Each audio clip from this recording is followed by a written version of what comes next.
Dear Chris and Rosie, please keep me anonymous. Well, that's standard. A few Standard. years ago, I was sat on the sofa with my dog on my lap eating a tuna mayo sandwich for lunch. My dog was getting quite excited, thinking that he was going to get some leftovers, and kept fidgeting on my knee. When I was finished, I went to take my plate into the kitchen and noticed I had something oily on my arm. Thinking it was mayo from my sandwich, I licked it instantly. To realise, I'm going to gag. To realise it wasn't mayo at all. Oh my god, I'm going to gag. It was in fact the juice.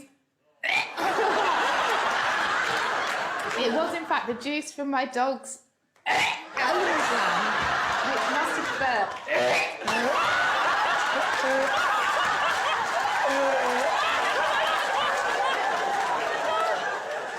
It was my dog. It was the.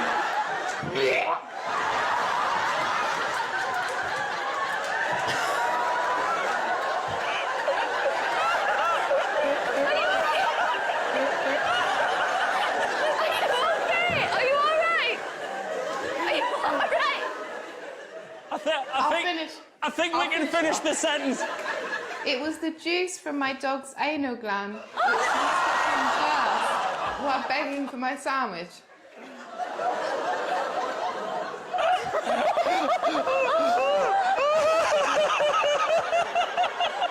I'm so sorry.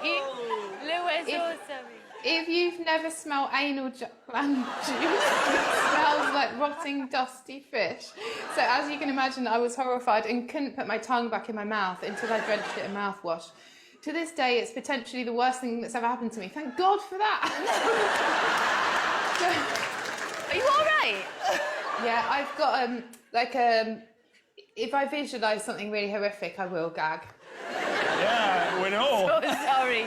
We are so sorry. That was one of the funniest things I've ever seen in my life. That was one of the funniest things.